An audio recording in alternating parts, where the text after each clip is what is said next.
All right, guys. So we're going to first of all welcome back, and I did not get a lesson sent out last week. It got a little crazy, but this week we're going to kind of jump back into what we were going over prior to this COVID-19 quarantine. We started studying the book of Job, and we're in Job chapter 7. And so we're going to kind of pick up there. So for those of you that are not a part of our youth group, and so you don't know what's in Job chapter 1 through 6, or for those of you that are like me and forget a lot of times and can't keep things stored away for a month, we're going to do a quick review over what Job chapters 1 through 6 said. So this is kind of just going in chronological order. First of all, Job is a righteous, wealthy man with a large family, and God allows Satan to attack Job to prove he will be faithful even when he loses everything. And Satan could not attack Job's health. If you remember, Satan and God had a conversation, and Satan kind of challenged and said that, yeah, Job's so righteous, but only because you put your hedge of protection around him. And so God took that challenge and said, you can do what you want. He will not go against me. He will not forsake me. But you cannot mess with his health. So all at one time, just the messengers keep coming back and forth and back and forth. Job loses his family, except his wife, which if you read Job 1 through 6, you'd find that his wife actually plays into his doubt, or she kind of tries to make Job doubt his faith. So it might be a reason why Satan left his wife in his life. And then he lost his livestock and his wealth. His family all died when a house fell upon them, and his livestock and wealth all either died or were stolen. Job still remains faithful and prays to God through this all. God allows Satan to attack Job again, and allows him this time to attack his health. Once again, Satan says, well, I could get him to go against you or to forsake you, but I have to be able to attack his health. So God allows that to happen. I think it's important to remember that God's in control over Satan, and Satan can't do anything without God allowing it, when it comes to God's people. So God allows this to happen. His body becomes covered in painful boils.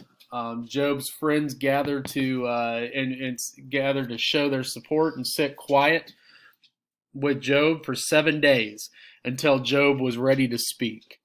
So they sat quietly. Then Job begins to speak after 7 days, and he has a big old pity party for himself and complains about everything he's going through, and he's obviously confused and at the pits of despair. And then his friend Eliphaz, excuse me, he speaks and tells Job that he must have sinned and that God is punishing him for it.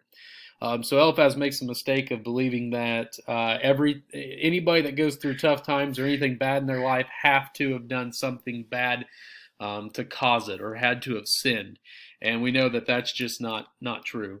In fact, a lot of times we are more likely to go through to be attacked by Satan if we are living really good and well for God. Satan doesn't like that. He's gonna push harder. But Job rebukes his friends and kind of scolds them for three things. First of all, not being sympathetic for him. Number two, making claims about him that aren't based on fact. And then number three, not providing an answer to why he is suffering. And so today we're going to pick up in Job chapter 7. First of all, in Job 7, the things we can look for is that Job's going to cry out to God in his anguish, and that although his friends are present, Job begins talking out loud to God throughout this chapter. So we got to keep that in mind. His friends are present, but Job is not talking to his friends directly. He's talking more to God. So let's go ahead and read the entire chapter here. Is there not an appointed time to man upon earth, as not his days also like the days of a hireling? As a servant earnestly desireth the shadow, and as a hireling looketh for the reward of his work, so am I made to possess months of vanity, and wearisome nights are appointed to me. When I lie down, I say, when shall I arise, and the night be gone? And I am full of tossing to and fro until the dawning of the day. My flesh is clothed with worms and clods of dust. My skin is broken and become loathsome. My days are swifter than a weaver's shuttle, and are spent without hope. Oh, remember that my life is wind. Mine eyes shall no more see good. The eye of him that hath seen me shall see me no more.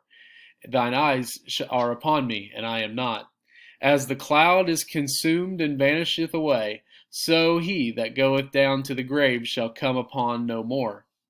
He shall return no more to his house, neither shall his place know him any more. Therefore, I will not refrain my mouth. I will not speak in the anguish of my spirit. I will complain in the bitterness, or I will speak in the anguish of my spirit. I will complain in the bitterness of my soul.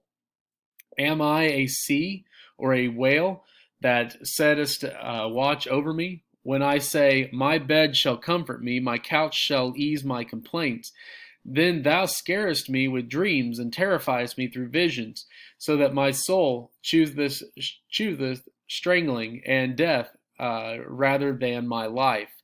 I loathe it. I would not live away. I would not live alway. Let me alone, for my days are vanity. What is man, that thou shouldest magnify him, that thou shouldest set thine heart upon him, and that thou shouldest visit him every morning, and thy heart every moment? Or should visit him every morning and try him every moment. Sorry. Verse 19.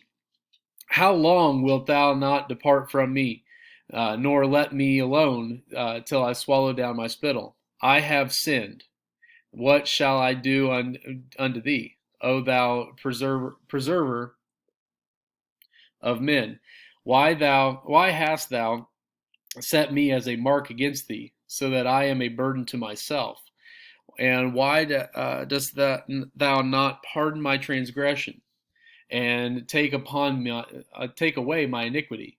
For now shall I sleep in the dust, and thou shalt seek me in the morning, but I shall not be. Okay, so if you look in the first part of our chapter, we see that um, Job is kind of saying that when you put in the work and you do all these things, you want the blessings that God has for you. You want the rewards for your work, and when you're living a righteous life, or you're doing things and you're making God a part of your life, you want those blessings. But he's going through some anguish. He lies down, and he's wanting to see the end of it, and but he just keeps going through more and more and more struggle. It's just he doesn't have hope. He's without hope. And you can kind of continue down through here. You see that he feels like he's vanishing away, like his life is essentially worthless at this point. And he doesn't think he'll ever be happy again. You continue on here in verse 11 and 12, which is what we're going to focus on today, and we'll read them again here in a second. And then verse 13, he talks about how he's comforted, he's his faith, he's comfortable in what he's doing. He's trying to get through it, but then as soon as he rests and has some rest, all of a sudden things come back to him, and more struggle comes his way. He has he uses the kind of the nightmare type of thing, or the dreams, he's in the depths of his despair at this point, and he's crying out to God. We're going to see in let's go ahead and read verse 11 and 12 there again, and that's what we're going to focus on. First, in verse 11, therefore I will not refrain my mouth. I will speak in the anguish of my spirit. I will complain in the bitterness of my soul. And in verse 12, am I a sea or a whale that thou settest a watch over me? Okay, so 3 things we can learn from Job, we can take away from him, and that we can actually apply to our world today.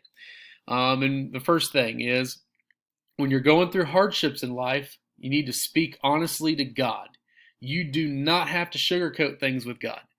In fact, in 1 Peter 5 7, it says to cast all of your fear upon God because He cares for you. That's the reason why you're putting all your fears and all your hardships and you're being having these honest conversations with God because He genuinely cares for you. Maybe you're like Job and you have friends that they act like they care for you, or you have family even that act like they care for you, but in reality they're giving you their own advice that's not based on what God would have for them to give you, or they have their own kind of agenda, and their love for you or their care for you only is skin deep. But we can know that God has deep, genuine care for us. He loves us. He wants only what's best for us. And we need to cast our cares on Him. And we don't have to be articulate about the way that we do it. Just like Job just brought his cares and his complaints to God, we can do that too. God wants that. Verse 2, or the second thing we can learn, is in verse 12, Job begins to doubt that God cares for him. Okay, so he's asking the question of does God care for me? Satan is trying his hardest to get Job to forsake him, to forsake God. And so what we can learn from that is we must never let ourselves doubt that God loves and cares for us. He wants only what is best for us. Throughout teaching youth group, I've used some illustrations for this same concept several times, and I'm going to use kind of a different one today. You got one that I kind of did some research on this today and decided that it kind of applies to this situation. So if you're a fisherman, this would be easy for you to understand. If you're not, hopefully you've fished enough that you know what one is. But when you go fishing, you really can't get your fishing line sometimes. A lot of times you can't get your fishing line to go out very far if you don't put some weights on it, like some split shot and some sinkers and things along those lines. And those are made out of, or predominantly made out of lead. And lead is a relatively soft metal. You can take your fingernail and you can push down into a lead sinker and you can make a groove in it. Or you can grab a piece of split shot and you can pinch it together and open it up with just your fingers. It's relatively soft, especially when you compare it to steel. Steel is much, much harder and tougher, stronger, if you will. However, if you there's some people have done some experiments on lead, and that if you put it underneath pressure, and we're talking like pressure from lasers that kind of act like the pressure that you felt in the middle of the earth or the center of the earth, if you put pressure on lead, it becomes much, much, much stronger than even steel. And so what we can kind of gather from that, or what we can take from that, is that if we were Christians that did not ever go through tough times, no hardships, no trials, no temptations, nothing rough in our life, everything came up roses for us, we would be like a piece of lead split shot. As soon as something bad happened in our life, we would crumble. We would scar from it. And our faith would only be very shallow, only skin deep. However, when God allows us to go through hard times and allows that pressure to get turned up on us, and we're really getting our faith tested, we, just like lead, become extremely, extremely strong, and strong in our faith walk, and strong in our walk with Christ. And so you have to realize that although we don't want to go through these struggles, we have to become the Christian that God wants us to be. The third thing that we need to learn that we can take away from Job chapter 7 is when we have any such thoughts, like the thoughts that God doesn't care for us, we can be certain that Satan is trying to attack us at our weakest moment. Those thoughts do not come from God. We absolutely do not. If we are doubting God, God doesn't want us to doubt Him. And if we're feeling that, and we're feeling that through this COVID-19 thing, that God doesn't love us, and God doesn't love His people, He's allowing us to go through this, and you're doubting His love for you. You can rest assured that that's Satan, and that Satan is trying to overcome you and overpower your faith walk.